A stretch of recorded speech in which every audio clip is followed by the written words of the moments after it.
சென்னையில் வீடுகளில் தங்க நகைகள் கொள்ளையடித்த வழக்கில் வழக்கறிஞர் உட்பட 4 பேர் கைது செய்யப்பட்ட சம்பவம் பரபரப்பை ஏற்படுத்தியுள்ளது.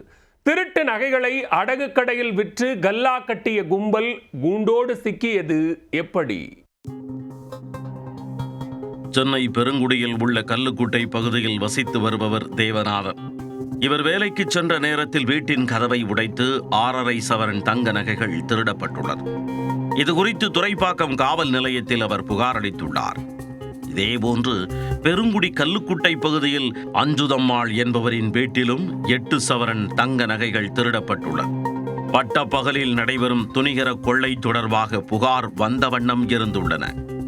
இதையடுத்து தனிப்படை அமைத்து கொள்ளையர்களை பிடிக்கும் பணியில் போலீசார் தீவிரமாக இறங்கினர்.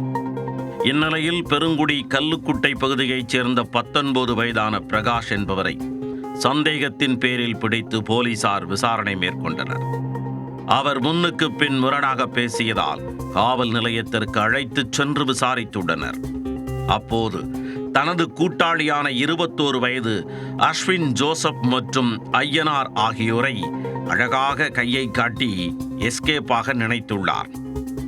ஆனால் அவர்கள் இருவரையும் பிடித்து வந்த போலீசார் லாக்கப்பில் வைத்து லாங் ட்ரீட்மெண்ட் கொடுத்துள்ளனர்.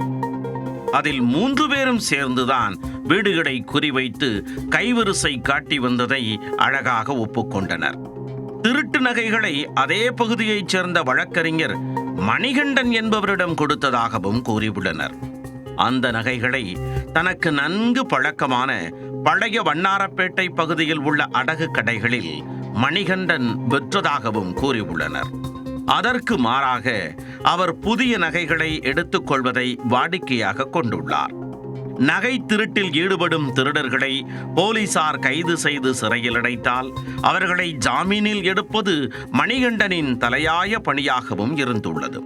இதற்காகவே திருட்டு நகைகளில் ஒரு பங்கு அவரின் வசம் கொடுத்ததாக பிடிபட்ட திருடர்கள் வாக்குமூலம் அளித்ததாக கூறப்படுகிறது. மேலும் வீடுகளில் கொள்ளையடிக்கும் பொழுது பணம் கிடைத்தால் அதை வைத்துக்கொண்டு கஞ்சா போதை மாத்திரைகளை வாங்கி திருட்டு கும்பல் பயன்படுத்தியுள்ளது. அத்துடன் பெண்கள் என உல்லாச வாழ்க்கை வாழ்ந்து வந்ததும் விசாரணையில் தெரிய வந்துள்ளது. இதைத் தொடர்ந்து பெருங்குடி கல்லுக்குட்டை பகுதியைச் சேர்ந்த வழக்கறிஞர் மணிகண்டனையும் தனிப்படை போலீசார் கைது செய்தனர். பின்னர் அவரிடம் இருந்து திருட்டு நகைகளை வாங்கிய அடகுக்கடை உரிமையாளர்களை துரைப்பாக்கம் அழைத்து வந்து போலீசார் கவனித்துள்ளனர். அப்போது வழக்கறிஞர் கொடுத்த பழைய தங்க நகைகளில் 6 சவரனை போலீசார் மீட்டுள்ளனர். இதைத் தொடர்ந்து மணிகண்டன் மற்றும் இளைஞர்கள் பிரகாஷ், அஸ்வின் ஜோசப், ஐயனார் ஆகிய 4 பேர் மீதும் வழக்கு பதிந்து போலீசார் கைது செய்தனர். பின்னர் அவர்களை நீதிமன்றத்தில் ஆஜர்படுத்தி சிறையில் அடைத்தனர். கொள்ளை கும்பலுடன் கூட்டுச் சேர்ந்து திருட்டு நகைகளை அடகு கடையில் விற்று கல்லா கட்டி வந்த வழக்கறிஞர் உட்பட 4 பேர் கையும் களவுமாக கைது செய்யப்பட்ட சம்பவம் சென்னையில் பெரும் பரபரப்பை ஏற்படுத்தியுள்ளது.